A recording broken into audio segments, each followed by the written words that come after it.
Et qu'est-ce qui t'amène à l'univers de Spirou? On reviendra sur l'origine de ce synopsis, de ce scénario. Il y a longtemps que tu en rêvais, hein, on sent que tu en rêvais quand même. C'est un plaisir pour toi. Alors Benoît dit que c'est à cause du fric. Il n'a pas tort, c'est très important l'argent, on n'en parle jamais. C'est mieux payé que pour Bayard? Non, c'est exactement le même. J'ai demandé le même paiement. D'ailleurs, même Benoît ne pouvait pas donner plus que Bayard. J'ai exigé un peu plus. Benoît a fait l'effort. C'est-à-dire qu'en fait, ils sont alignés sur ce que je gagnais chez Bayard. Mais c'est pas ça le problème. C'est effectivement le fric que tu gagnes sur les planches que tu fais, c'est du travail à la pièce, un peu comme en usine. Hein. Tu fais une page, tu es payé à ta page. Mais quand on fait un Spirou, on espère un jour être payé en droit d'auteur. Enfin, tu vois, si ça existe encore. Oui, parce que bon, le principe, c'est l'avance sur droit d'auteur. Pour l'instant, ça fonctionne non, comme ça. Non, parce que là, on passe dans un magazine. Moi, je suis toujours passé dans des magazines. C'est pas des avances sur droit. Ça veut dire qu'en fait... prépublication, tu Oui, c'est ça. C'est-à-dire que tu es payé à la page. Tu es payé, ta page, tu l'as fait, tu es payé. Ça passe dans le magazine. Et puis un jour, quand ça sort en bouquin, chaque bouquin vendu, tu touches un petit truc. Là, on dérive un beau peu. Truc. Je laisse le soin à Benoît Fripiat de se présenter, de présenter comment il est arrivé à ce poste chez Dupuis. Parce que je connais les gens sur place. Donc, je suis entré au journal Spirou il y a une quinzaine d'années, parce qu'effectivement je connaissais le rédacteur en chef à l'époque qui s'appelait Thierry Tinlot et qui est maintenant rédacteur en chef de Fluide Glacial. Et puis j'ai gravi des échelons à un pour finir au poste d'éditeur de ce qu'on appelle donc le tout public, qui sont effectivement les séries grosso modo qui passent dans Spirou. Lequel des deux veut nous présenter justement la genèse de cette histoire? J'allais dire la môme vert de gris, mais non, évidemment il y a un clin d'œil à ce titre du roman de Peter Chenet, mais le groom vert de gris, c'est avec les vieux regotons qu'on fait les meilleurs plats, dit-on, et il se trouve que c'est un synopsis que Chaland avait écrit à la fin des années 80 pour Chaland, que Yann avait écrit pour Yves Chaland à la fin des années 80, et qu'il a pu reprendre, qu'il avait proposé déjà à l'époque chez Dupuis, et qu'il a pu reprendre. Peut-être aussi, c'est lié au succès du journal d'un ingénu d'Émile Bravo, qui est le précédent opus spin-off qui est sorti l'année dernière chez Dupuis. Les deux ne sont pas liés parce qu'effectivement, Olivier et Yann ont commencé à travailler sur leur album il y a quelques années, avant même que l'album d'Émile Bravo soit sorti, donc c'est pas du tout lié au succès. C'est un hasard qu'en fait tous les deux traitent d'une époque assez proche, puisque le journal d'un ingénu se situe en 1939, vraiment à la veille de la Seconde Guerre mondiale, et celui de Schwartz et Yann, c'est un peu plus tard dans la guerre. En 42, on peut le dire. En 42, oui. Oui, en 42, là où en fait tout est joué déjà. Mais pour revenir à la genèse, effectivement, c'est d'abord une idée de Yann, le groom vert de gris, comment dire, réminiscence du titre de Peter Chenet, la môme vert de gris. Donc le groom, quand on enlève la sonorité anglaise, ça fait le grom, on est proche de la môme. C'est assez malin quoi, comme titre.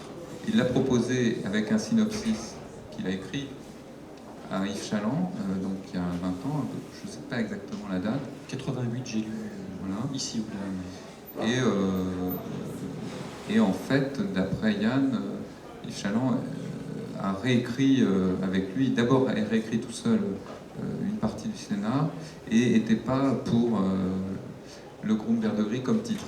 Il n'aimait pas trop le fait que Spirou soit vert, habillé en vert. Parce que, et ça, moi aussi, je me suis heurté à ça. C'est-à-dire que quand Yann, et il n'a pas dit tout de suite que Spirou serait vert, je me suis dit, mais attends, c'est pas possible. Spirou, pour l'imaginaire des gens, c'est rouge. Si tu enlèves les oreilles de Mickey, c'est plus Mickey, et si tu enlèves le rouge de Spirou, c'est plus Spirou. Cela dit, il y a beaucoup de rouge dans l'album, néanmoins. Eh bien, la chance qu'on a, c'est que le drapeau nazi soit partout, c'est une chance incroyable, et il apporte ce rouge qui nous manque, effectivement. Donc voilà pour l'histoire. On peut développer un peu plus l'intrigue elle-même. Hein. Donc vert de gris, parce que Spirou est toujours groom, portier au Moustique Hotel à Bruxelles, mais le Moustique Hotel a été réquisitionné par la Gestapo. Il est par ailleurs aussi un peu résistant, on ne va pas dire toute l'histoire, hein. C'est impossible d'ailleurs, parce que c'est vraiment une histoire à rebondissement. On reviendra sur les ficelles de cette intrigue d'action. Fantasio, quant à lui, est archiviste au Soir Occupé, et dans la vie, il est plutôt zazou. C'est un épisode qu'on avait un peu oublié d'ailleurs de l'univers de Spirou, hein, parce qu'on l'a déjà vu un peu zazou autrefois. Qu'est-ce qui t'a le plus motivé dans le dessin, dans cette histoire, même au-delà du dessin, quoi. Parce qu'on y trouve, même au-delà du dessin, parce qu'on y trouve beaucoup d'humour. On reviendra sur c'est une cascade de gags, hein, si vous l'avez vu, c'est vraiment une cascade de gags, et de clins d'œil, et de références, on y reviendra aussi. Ouais, alors le moteur, puisque tu parles de motivation, en fait, le moteur, c'est le fait de ne pas bien connaître Yann, de l'admirer énormément au départ, que lui soit demandeur de travailler avec moi, il m'avait proposé un Spirou, et le fait d'être loin géographiquement, si tu veux. Moi j'habite Nantes environ, et lui habite Bruxelles. Au téléphone, il est insupportable, il parle avec des blancs qui vous laissent froid et mal à l'aise. Il n'est pas du tout à l'aise avec ce média-là. Moi du coup, plus du tout, alors que j'aime bien le téléphone en général. Donc on conversait que par mail. Et par mail et par dessin et scénario interposé. Donc le truc, c'est que on essayait de se comprendre et de se plaire, parce que c'est un grand jeu de séduction, à travers ce qu'on s'envoyait. Donc lui de son côté par écrit et par ref, des refs c'est des crayonnés, et moi en réponse avec des dessins. Et donc on essayait d'être notre premier lecteur et notre premier farceur, de se faire rire quoi, tout le temps. Donc lui il met plein de gags et moi j'essaie d'en mettre aussi, et puis du coup ça devient super riche, peut-être parfois un peu trop. Enfin, voilà.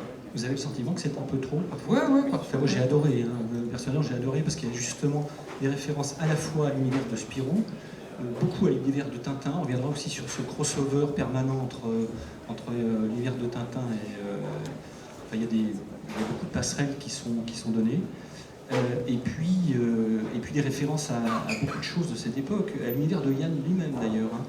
On trouve des séries de Yann, des clins d'œil à certaines séries de Yann, Pin-Up évidemment, entre autres. Tu trouves que c'est trop, Benoît? Benoît Fripia, Ah, pensez. il y a des références à Tintin. Ah bon, oui. Non, effectivement, Yann, il faut savoir que c'est quelqu'un qui s'y connaît super bien. C'est quelqu'un de manière générale très cultivé et qui, au niveau de la Seconde Guerre mondiale, il sait tout, il connaît tout. Donc il raconte plein de choses dans cet album qui sont véridiques, et même si en le lisant on se dit bon, ça c'est vraiment, il a inventé n'importe quoi. Et donc il y a des choses étonnantes qui sont tout à fait véridiques. Le coup des chauves-souris, je ne vous en raconte pas plus, eh bien c'est quelque chose de tout à fait véridique. Donc je l'ignorais. À une petite différence près, c'est que il me semble que c'est les Américains qui ont trouvé, qui ont utilisé les choses. Oui, d'accord, mais je dis, c'est pas une idée qui vient de lui. C'est ça le boulot de. C'est ça le boulot de Yann, justement, c'est de tout déformer en fait. C'est un prisme mou. C'est un prisme, théoriquement, c'est un diamant très dur, et lui, c'est un prisme tout mou. C'est comme le métomole. Je ne sais pas si l'image le ravirait, mais... Si, parce que en fait, c'est un grand gaillard qui ressemble un peu à Jacques Tati et qui est capable de tomber de son sus, comme il dirait, et de s'effondrer sur un plateau. Et il est encore plus grand d'ailleurs par terre que debout.